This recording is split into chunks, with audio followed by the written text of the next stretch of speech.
Let's go. Hello, everybody. Kirk Spano and Scott Shooter Henderson on Saturday morning, March 9th, 2024, here for the Major Markets Weekend Update. Shooter, how are you doing? Man, I am freezing you. 58 degrees here in Texas. I told you what I thought about that off air. I just can't resist, bro. How you doing? Yeah. I'm good. I am on the home stretch of winning money for the World Series of Poker. So that, as I've said, I'm a very good amateur poker player. I take money from Wisconsin and I give it to the people in Las Vegas. That is my role. Well, 70K Bitcoin with 20% of your assets in that, you can go play for a little while. Yeah, I'm up to about 20% just because it's growing that fast. So tell me about Bitcoin. What is going on? What are the dips that we should be buying? It's actually it's so euphoric at this point. However, all the news is positive adoptions. Yep. I mean, we had 3 new fund announcements this week. So, I'm just going to start off with the daily, giving a number here, and then I'm going to back into a 3-month look again.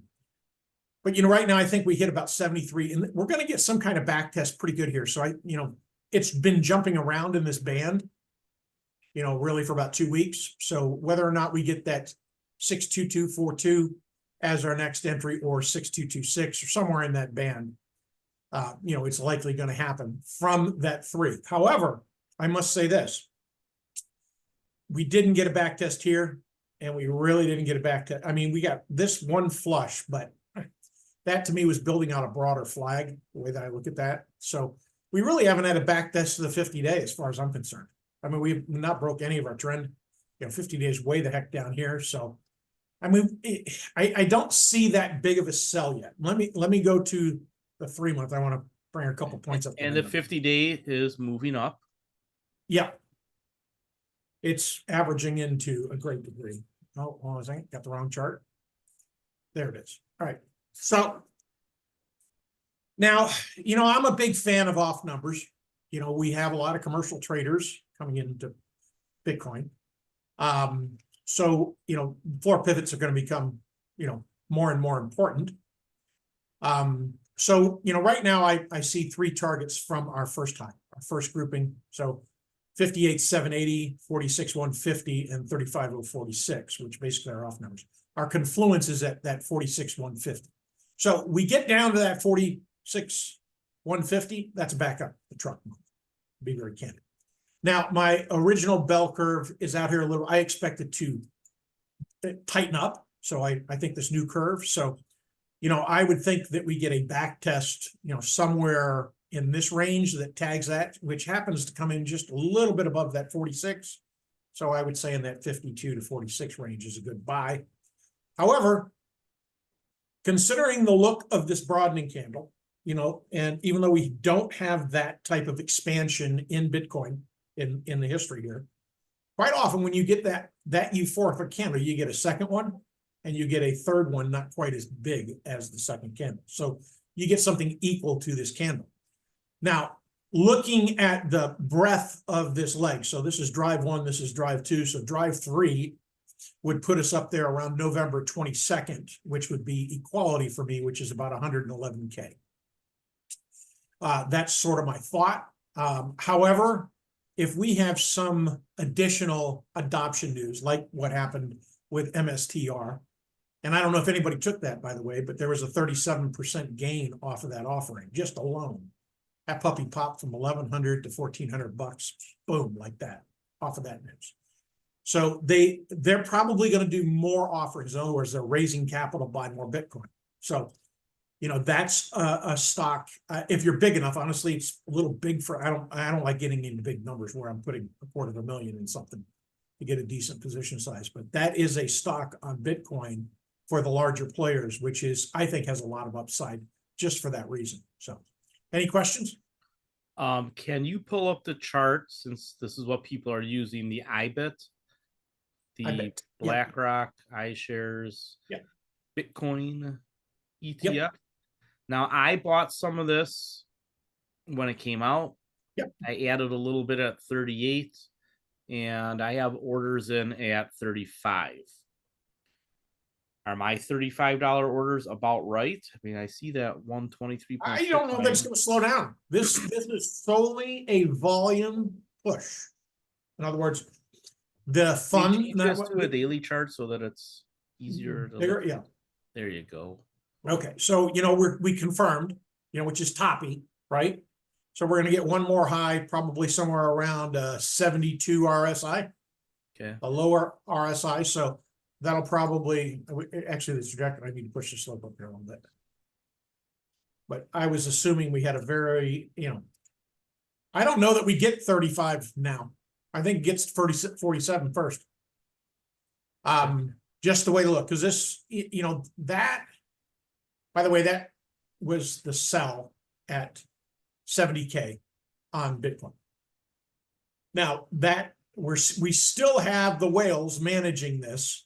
Okay, so when they decide they want to take some profits and they put in their large orders, it's going to bring it down. No matter what. Right. That's when those $7,000 drops happen, and then it gets bought back up over a week. Yeah, bought back up in hours, bro. I mean, it's the 50% back is done quick. I mean, I had a couple pieces on that in futures, and it was quick. I mean, quick. So. But I think the oil-rich emerging markets and emerging markets that have cash somehow, whether they're borrowing it or whatnot, I think they're big buyers. Yeah, Qatar supposedly has put it in their coffers. Supposedly. Yes. Qatar. Oh, Qatar. Oh yeah, I saw that though. I saw that headline last night while I was laying in bed. Yeah, that would be big. I mean, yeah. And because honestly, we don't need a lot of those big fish. I mean, one or two of them at a time every quarter. Right. Is, because they're going to come in with billions. They're not going to come in with a couple 100 million. Right. If, if they're starting to hold Bitcoin. 100 million, blah, blah, blah, 100 million. But if they're going to start holding Bitcoin versus the current, because realize they can hold Bitcoin versus dollars. Right? Well, or alongside it's like a basket. So, yeah. I mean, to a great degree, it's smart, but you can also, and this is something I've had multiple conversations with Dale, and he just doesn't want to go over there, but the, each currency can be held in Bitcoin, in that currency. So, it's sort of like you can do an exchange of Bitcoin without selling Bitcoin. That makes sense? So, yes, let me make a card analogy. So if you're playing a card game and you have all your cards, ace through king, those are the cards you're playing. Right. But if you have a joker, all your other cards are better. I think the international currency basket, really the G20 currencies, but in particular the big four, I think Bitcoin is just being added to that basket. So Bitcoin is the joker. Bitcoin is the wild card.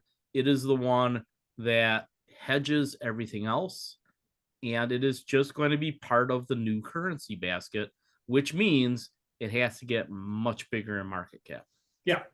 No, in that little graph that you pointed out, I noticed you didn't have derivatives on. No, that's really big. The derivative number for the value of all assets on the planet is so big. And the buzz now on that is just huge. I mean, I've got it on multiple sources. I mean, the big boys, Goldman Sachs, I mean, they're trying to put something together now. Right. So I would suspect that we see derivatives trading on the blockchain, within the next. There is already a derivatives market in futures. Yes. There just isn't like options for retail and other people. The futures market really, you have to keep an eye on it. It is so important. I mean, and this because I understand mortgage-backed securities. Basically, a bank or a mortgage guy originates a loan, right? He has to sell it, or she has to sell it to someone to be able to write another loan, because they have capital limits, right? And, and then they're backed in large pools, right? And then the tranches are sold, and then they're resold again, right? So in other words, the first sale gets a percentage, the second sale gets a percentage, but the reality, it ends up going up almost 10x to the value of the original security. And that's how we create capital. That's honestly how we fund our government in many ways, by selling treasuries, and then they're used as collateral, et cetera. And for other stuff. yes, so if mortgages, for one, mortgages or commercial real estate loans end up with that mortgage-backed security concept in a derivatives kind of form on the blockchain, it'll be a huge amount of volume as far as you know, the miners are concerned. Just like the different tokens that came in, you know, gave all the miners a huge rally in revenues. I mean, they were earning 120%, 130% of the value of just mining the Bitcoin because of the traffic that, you know, because they charge a fee for that. So they get paid for doing that. So once we get past the halving, the question is, have we already had the dip?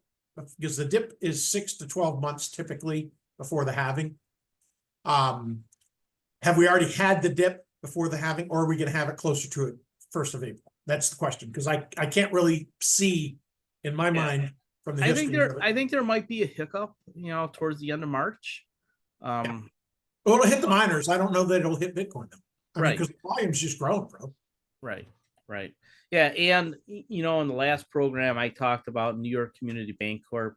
Even though I don't usually talk about stocks on the weekend, but I am beginning to like Marathon Digital more and more and more on the outlook for them as the alternative energy provider on top of holding all that Bitcoin. I mean, they really have efficient operations. I mean, they're a really good company that just because they're not 100% in the American consciousness yet, because people still have doubts about Bitcoin, because they still have doubts about clean energy, because they don't understand the grid, because they don't understand money.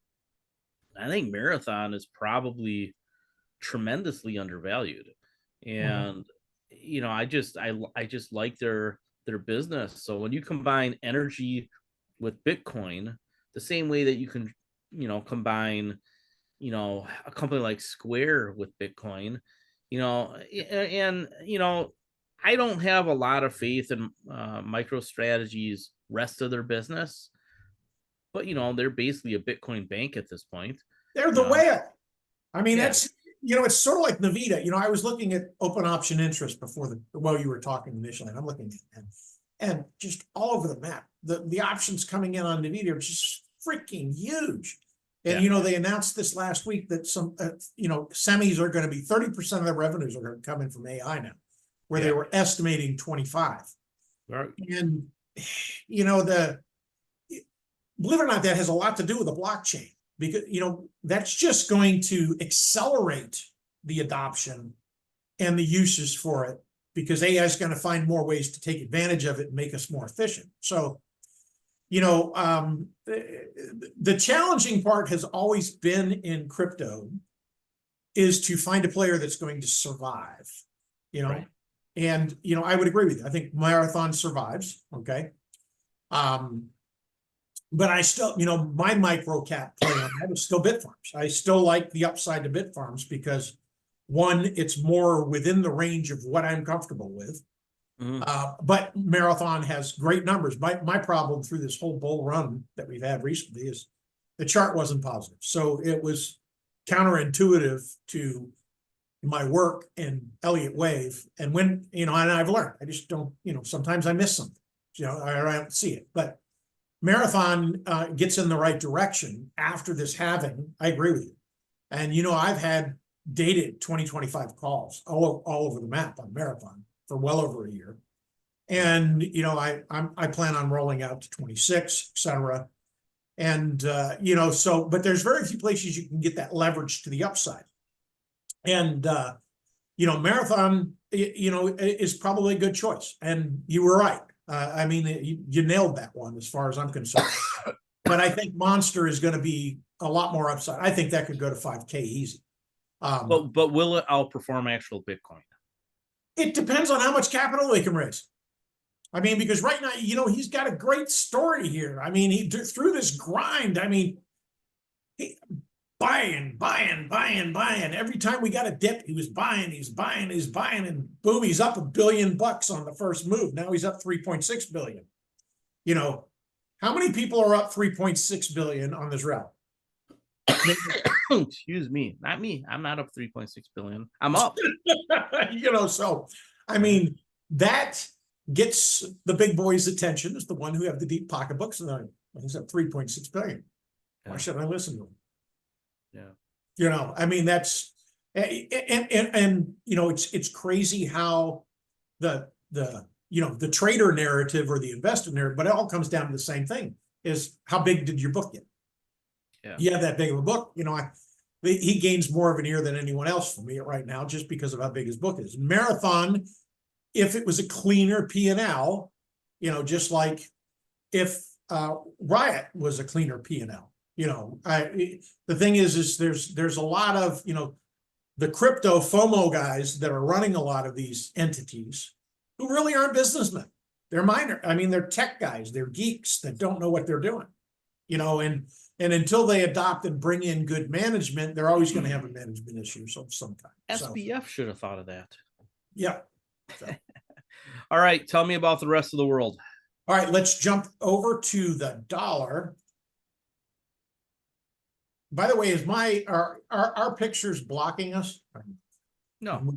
We're just, all right, we're just little heads at the top. One thing that I noticed this week that we haven't had is we had a decent push lower in the dollar, but yet our rally, and I'm just going to jump back and forth for a second, our rally in the dollar, I mean in the indices, were limited. So we're decoupling just a little bit. That's a little concerning, because that could mean that we're going to roll over. And when we roll over, if the dollar isn't pushing us, then it's going to stop pushing us.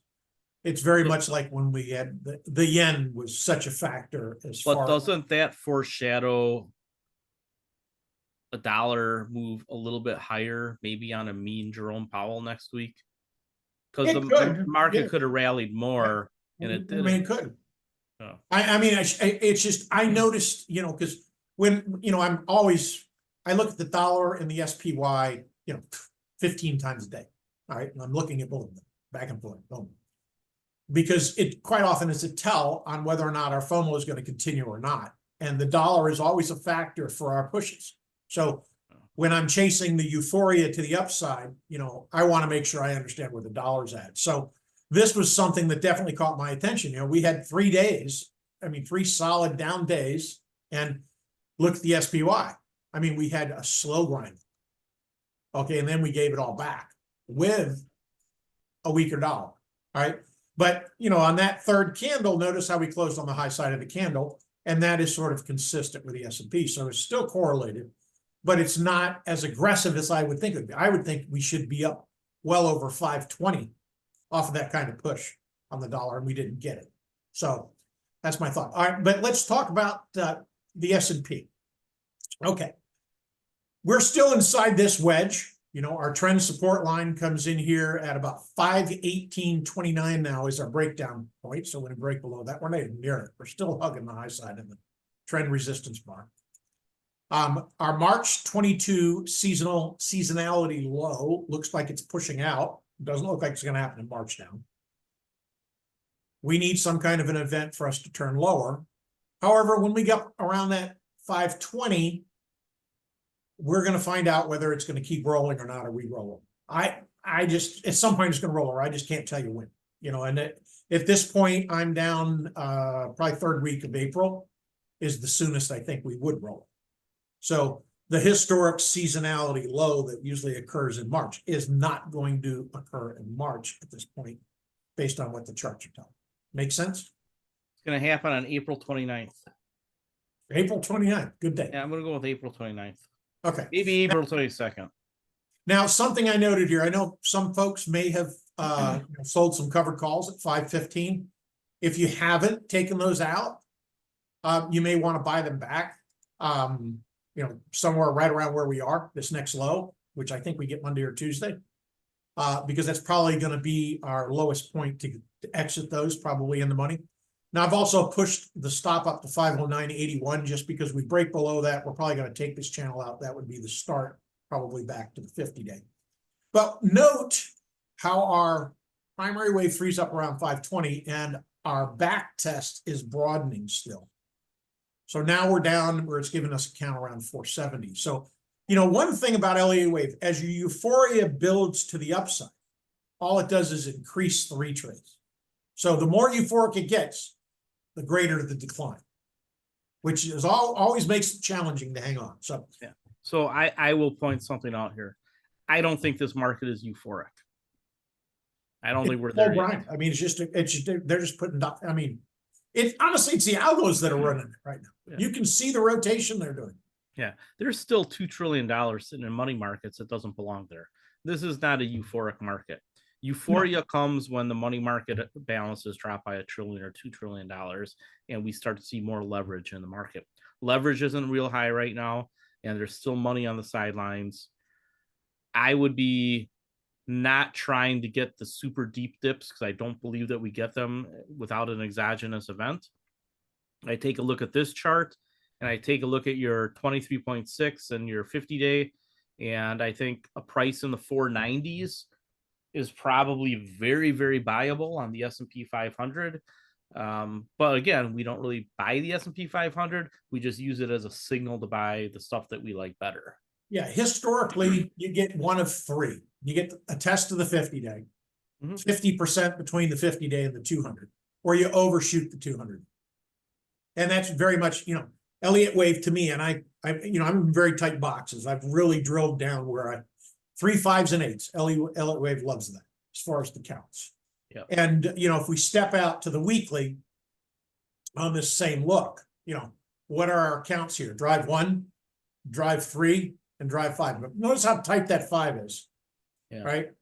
And notice how shallow the 3 is on the count. So, I mean, when I say euphoric, I mean the bias is to the upside. And this is a very euphoric run. Yeah. It's not as aggressive as it could be. You know, it's not like this where it's straight up. You know, it's not a rocket ship, right? So go back to the right a little bit. So from Elliott wave, there you go, other right.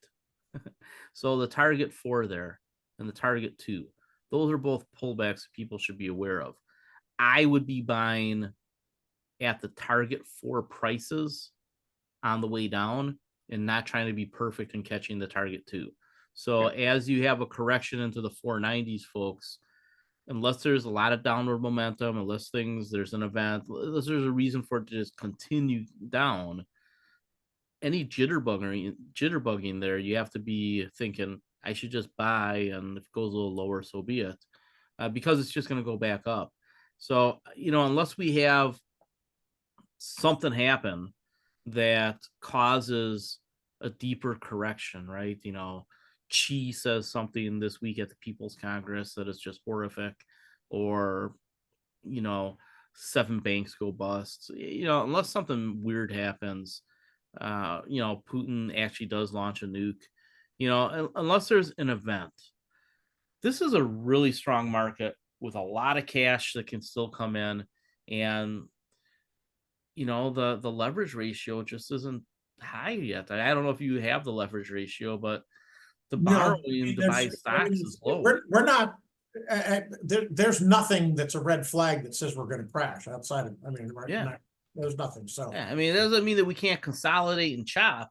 It just means that, you know, we're basically just where we were 2 years ago. I mean, this is not euphoric. I mean, it's 2 years of nothing happened except a funny shape, and, you know, so shouldn't things be worth more in the future? If the future started 2 years ago, or the past is 2 years ago, that means we're in the future now, which means we're all driving DeLoreans and things can go higher. Yeah. So just real quick, and I'll end with the S&P on this note, and then we'll get over to the NASDAQ. You know, once you roll out of your covered calls on the 515s, you know, roll up to 530s once we get up towards our minor wave 3 up there around 517, 518. And, you know, then if we get a pull down, you've got a little insulation there as well. That's sort of like a hedge as well. So, right. So a couple weeks ago, folks, when I said sell covered calls, um, I don't know that anybody's really doing that on SPY because I don't know who's trading it. But, again, these are just, we use the SPY to say, okay, this is kind of where the broad market is. This is how the momentum's working. It'll affect almost everything else because correlations are high across the board. So if you have things that are overvalued, those are spots to sell covered calls over the last few weeks. And if we do get a pullback now over the next few weeks, and like I said, I think the pullback to me really looks like the temper tantrums in April. But on those dips is when you can buy back your covered calls if like you wrote out the May or something. But if you wrote out the March or you wrote out the April, you might have nothing to do, right? There might be nothing to do. I have covered calls written into March and April. I think I have one out into May. I don't know that there's anything for me to do. So like I have covered calls on Occidental Petroleum because that position got big for me. And they're at $60 for April. And you know what? If it goes up to 65 to get called away, I end up locking in a 10% gain with all the premiums included over a month or two. It's a no-brainer. I can live with a 10% gain over a couple of months. Yeah. So, especially something like Occidental, which I've just been, I actually should have been much more aggressive selling options on it. It's just such a no risk stock at this point that, you can write your covered calls on whatever you want to write them on. And then you have to decide, okay, well, I could buy it back. The cover calls expire and I don't really need to spend that money because it doesn't look like it's going to get called away and it doesn't soak up capital the way that cash secured puts do. So in a lot of cases, you really don't have to buy back your covered calls unless there's just something you really want to continue owning and you want to roll the covered call out, which is usually the better approach. Agreed. All right. So looking at the NASDAQ here, I mean, definitely a completely different look than the S&P 500. I mean, we're just getting battered. Closed on the low of the candle right now. Our 3 may be in already. This may, say it's however count says 451 after we put in this 4, but we're overshooting that count as well. So 438.24 as far as our intermediate wave 4 is sort of our floor. Next stop would be the 8-day and then the 50-day below there. So this trend support channel that we've broken, started a new lower ledge. Quite often, again, back to my thesis in Elliott wave, 3, 5s, and 8s. So leg 1, leg 2, leg 3. So that should put us below the 50-day if we continue a downward trajectory. So a little more bearish than what the S&P looks like at this point. So it's aiming at lower 400s. Correct. Okay. Hold on a second, I got to save this. I just hit the thing the wrong way.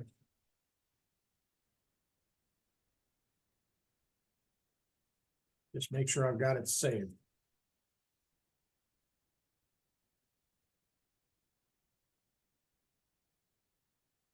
Still see my chart? Yep. Okay, beautiful. Almost lost it there. That's one bad thing about the app is you got too many places you can click the wrong thing and you delete your thing. And we've done that a number of times. So, all right. So, the Dow to me looks like we're going to just roll. That's what it looks like. Count supports that. Our B comes in around 397. And then we have about a $40 or $50 flush. So again, that has, now this supports the March 22nd low out of all the charts at this point that we looked at. All right. So we sort of have a mixed bag.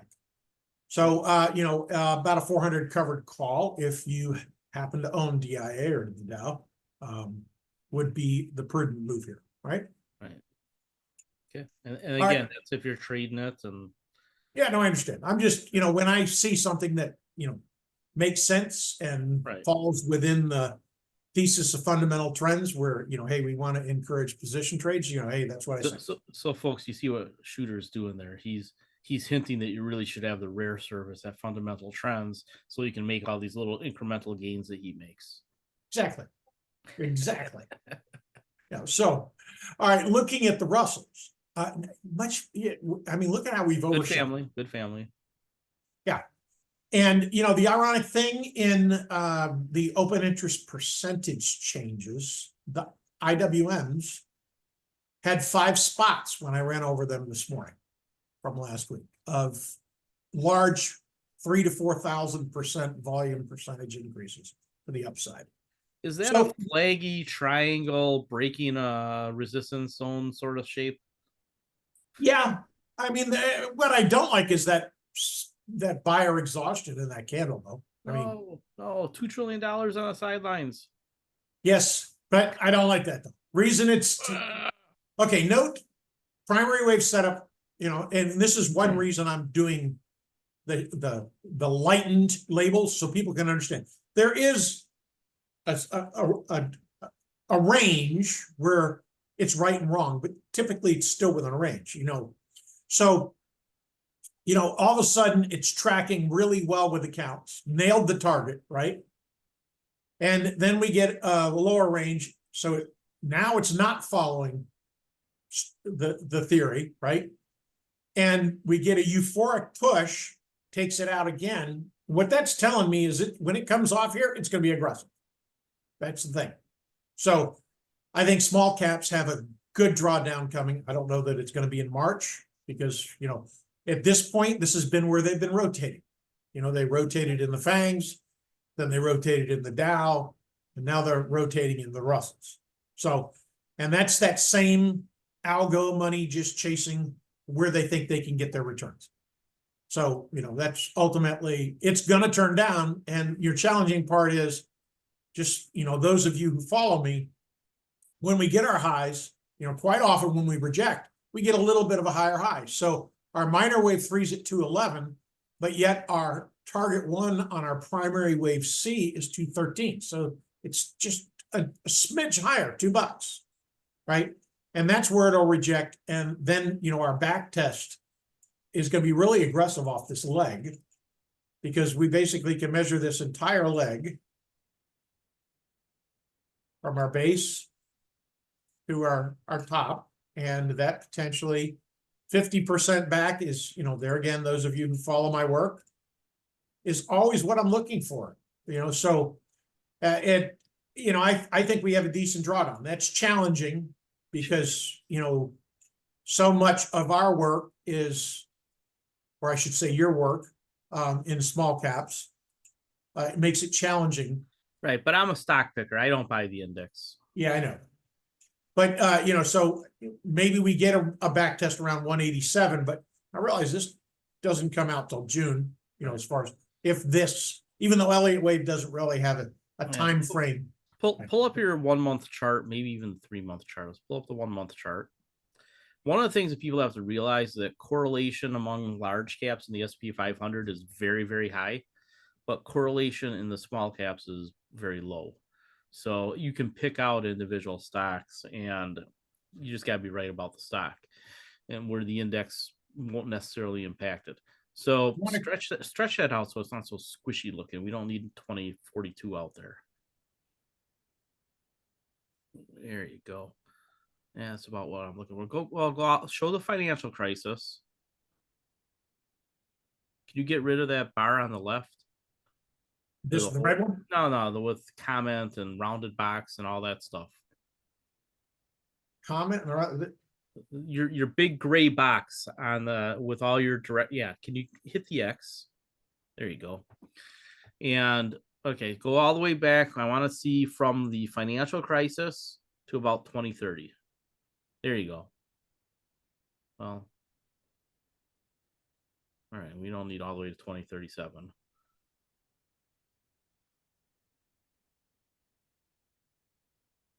There you go. Oh, you are a god. Right there. Perfect. Stop. All right. So the trend up in small caps, just like the rest of the market. If we overlaid the S&P 500, the S&P 500 would have periods of outperformance versus the small caps intermittently. the small caps started to outperform back in what, October, November, and that's that little move up. You can see that it bounced off the trend line, which it's done several times going back to the financial crisis.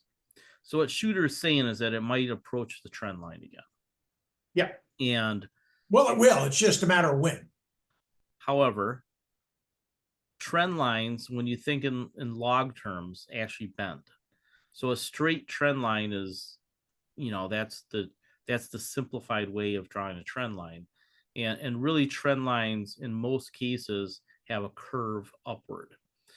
What I would say here is that level in 2021, which we're not quite flirting with yet, is probably your resistance. So 250-ish is probably the really strong resistance for the index. And then when you portray out time and you go out to 2026 and 27, that is probably when it really approaches that trend line again, because that is where all the macro is saying that we're going to run into trouble. So the macro right now is very bullish, very positive. I know that the cognitive dissonance says otherwise, but all the data says that the macro is strong right now for the next couple of years. That can turn over, though, pretty aggressively in 26 and 27. So that's why when I talk about forecast 3 to 5 years, and when I talk about, the next 1 or 2 years trying to get the trade right, there's different time frames for different things. And can this pull back? Yes, but it probably wouldn't pull all the way back to the red line. He's got a minor wave there, 207 and 211. So those are the types of, and that's where we are. So in the perfect world, we get 163. Yeah. And I hate to put it this way, we want the 163 because then our push to the upside is going to be much more year 4. And it'd be very candid. If you're half as good as I am, you should be able to triple your gains up. Right. So if there's a sharp correction in small caps, worry about it. Just hold. Very, very well, but it's very buyable. Now, I don't actually think that's going to play out, because with Elliott Wave, there are alternate counts, and I've been watching other people too, and I think the alternate counts for the small caps are more likely to play out than the primary waves right now. So I think the alt counts are probably very in play right now, and I think that you're probably going to see a pretty good rally here if I'm right about liquidity increasing. So if liquidity increases and money rolls out of money market accounts, and then you get follow on FOMO, I think there's a pretty good chance, something like that.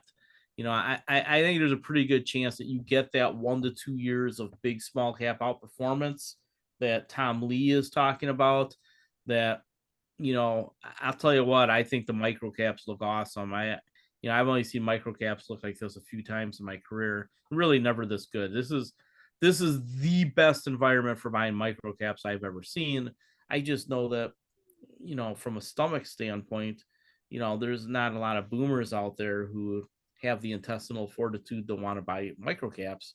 But, when you think about things in market cap versus stock price or big and little, if you look at it, $100 million or $200 million or $300 million company, how many companies in your neighborhood are 100, 200, 300 million, right? I mean, these are pretty big businesses. Exxon's in my community, so yeah. That doesn't count. All the oil crooks you live near. But, the reality... aren't crooks. They're pretty good guys. Whatever. Anyway, I'm going to hang out with all the oil crooks in May. And I tell them they're oil crooks. They laugh at me. But in any case, here's the thing. Oil's been necessary. It's becoming less necessary, but it was very necessary for a very long time. In any case, I think that the ability to pick out small companies where capital can flow into is much more important than what the index does, because you can see you have very small hedge funds and trading communities that have the ability to move around $100 or $200 million stock. And we take a look at a Metis.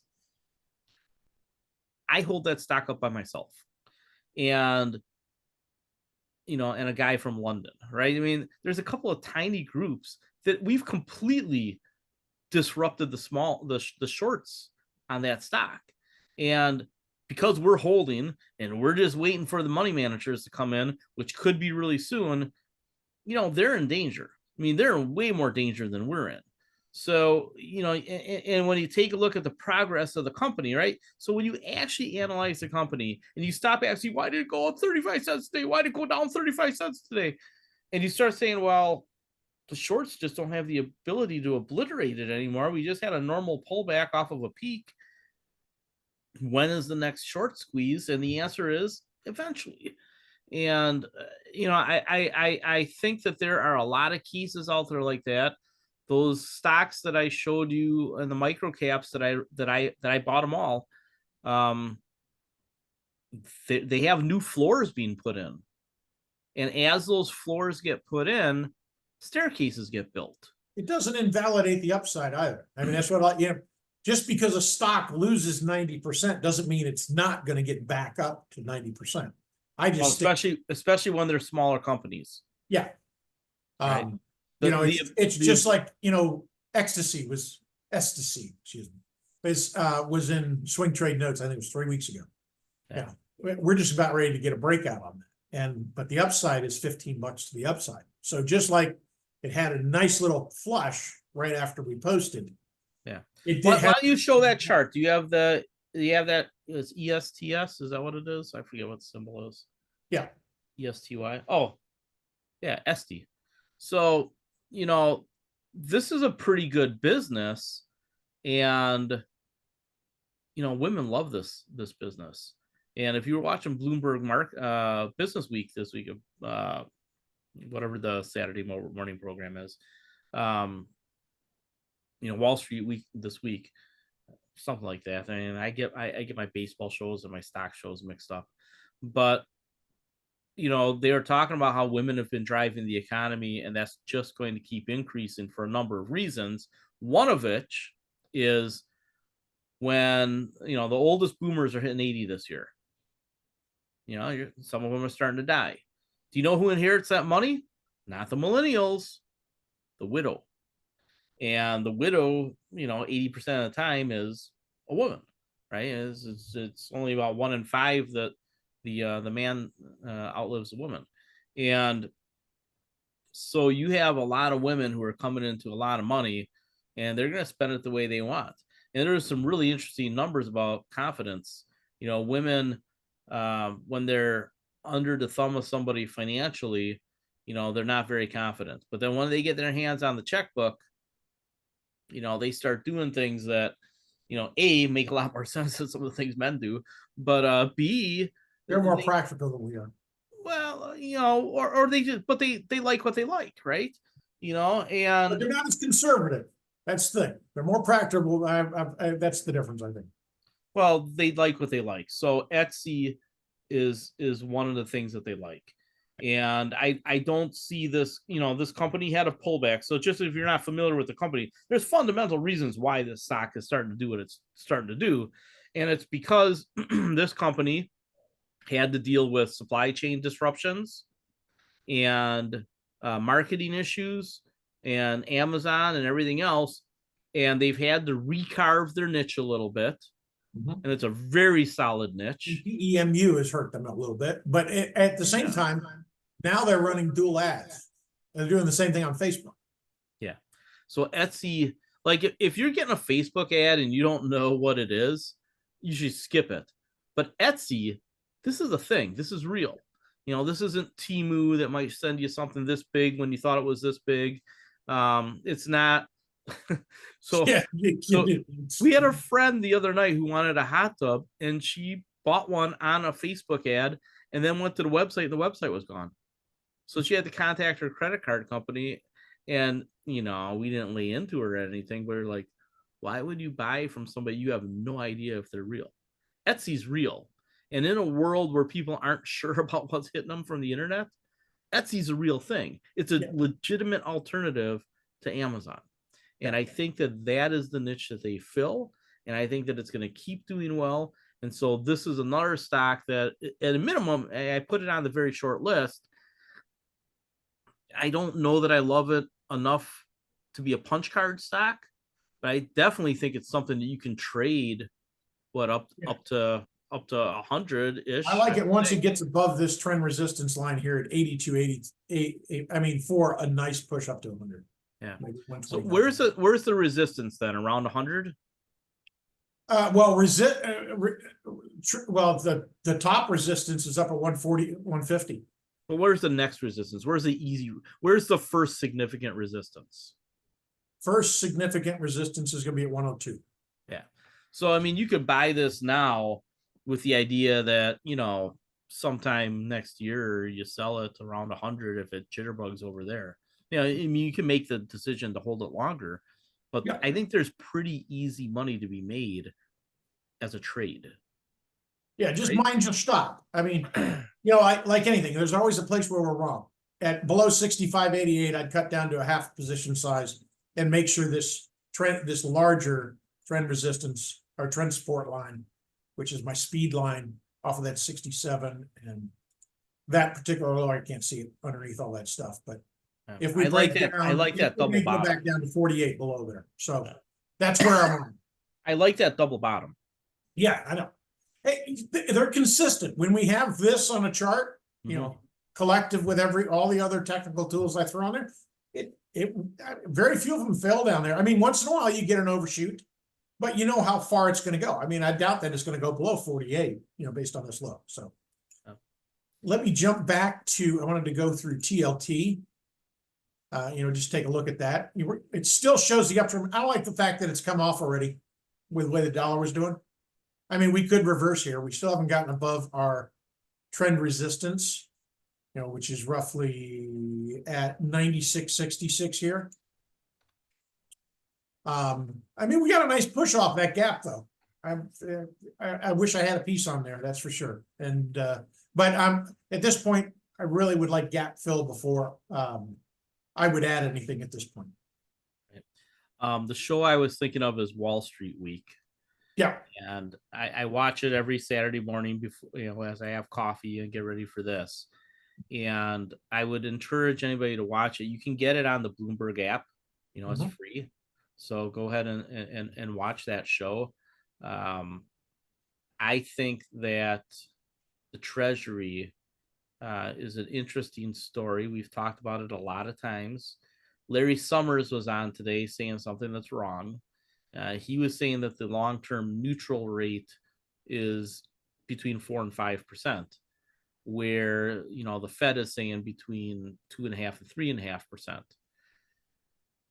I don't think that the demographics support a neutral rate in the 4 to 5% range, which is what it was years and years ago, because it's just, you know, the demographics are deflationary. So that would mean that the neutral rate will be lower. So I think 2.5% to 3.5% is probably right. That jives with keeping the costs of financing the government down. And, you know, I think most people who are looking for flight to safety money are happy to get 3%, you know, just because that's just capital preservation money. It's not growth money. Yeah, they're flying to safety a little bit. Yeah, so I think that, you know, TLT, if it somehow gets into the 80s again, it becomes a pretty easy buy. It looks like you've moved up some of your targets. So, yeah, you know, I mean, they're way up there at this point. Also, we're seeing FOMO on it up at 100s. Yeah. January 26. So you need a 7,000 contracts this week. Yeah, so you need a mean Jay Powell to drive the price of TLT back down. And that might be the last time to buy it. So an entry in the middle 90s. If he doesn't get mean, buy it. if he doesn't get me and buy it. Well, no, I still won't buy it because I can. If Jerome Powell is nice, that means equities kick the crap out of TLT. The only reason I buy TLT is for insurance, and I don't think that I need the insurance. Okay, for a trade. Yeah, I mean, who cares? Okay, you come up with 50 better trades a month than that. yeah, all right. Yeah, All right, here's TLT. here's my chart. Yeah. All right, so I like LQD. We have open interest percentage change at 3,908%, 19K open on April 11th, 111 calls. And, you know, it's been built. I've been watching for about 5 days. So I think we get a breakout here off of this 112. And our target would be the next golden box at 119. That was the best looking chart of everything that I went through. Have you ever looked at that one? Yeah, it's on my list. I mean, we track it. It just meh. We've got a confirmed low, divergent low, mound one. We built out, you know, basically overshot with some exhaustion, back tested it, put in just a little bit of a lower low. I mean, as long as we don't get back below that 50% fib, you know, at 105, pretty solid to the upside for me. So what you're saying is that this is like being at the bar, and this is the less sexy sure thing. Yeah, but look at the flow coming in here. Look at how solid that is. I mean, you know, compared to where our volume has been prior, you know, it's you know, the volume percentage change. You know, I typically look over 500%, and when I have a nice looking chart and we still haven't gotten our breakout, and we're up in the 3,000 range, I have more and more. What does that mean to people? Well, that means that, you know, the average, you know, it's versus the average open interests, it's up 3,908%. So you take the last 50-day open interest and it's up that much. So it's not just a 3x. Somebody's betting big time on this thing having a nice move. And that's not retail. That's, you know, like I always say, somebody always knows, and open interest percentage changes is one way you see them. So here's my beef with this trade. First of all, it's not a big move, right? It's 10%, 15% you're looking for. So to make it a worthwhile trade, because 10 to 15% is not a big margin of safety, right? You can be wrong on that stuff. Right. The way to make money on this is to buy calls. Well, that introduces risk too. So this is a very tradery trade. Yes, it is. Yeah. Okay. Yes, it is. I mean, well, then you can stay conservative. Buy 105 call instead of going to 115. Buy in the money. Just give yourself some time. They'll still be up 50%. According to OptionStrat, the average yield on just in the money 107 calls, or 107.50, I think they were, was 147% by April. So as a regulated guy, that's not a trade I'm really encouraged to make. I mean, it's okay as long as I'm right, but if I'm ever wrong and somebody complains, you know, then I get yelled at. Just manage your risk. I mean, it's like, you know. So as a regulated guy, I can't make this trade, basically. You know, financial advisors aren't jumping on this trade. So for this to work out, you either A, have to be a trader, or you have to be a whale. So, you know, that's my way of looking at it as a regulated guy. So again, if you make that trade, you're a trader. You're a swing trader. Perfect. All right. Is that all you got? That's all you got. No, that's all I got. Well, I got more if you want to look at more. Well, what do you want to look at? I don't want to look at nothing. Yeah. It's Saturday, man. Yeah, no, I hear you. All right, everybody. Thank you very much. Okay. Shooter, thank you very much. Always interesting. Thanks for having me. Yeah. Thanks for having me. And yeah, if you have to wear a sweater in 58 degrees, I'm going to make you come to Wisconsin in winter. Yeah. Okay. No, it's not happening. Not when it's cold. No, I courteously decline. Yeah. All right, everybody. Have a good day. I'll get this up for Sunday morning. Take care. All right, great. Until next time, folks.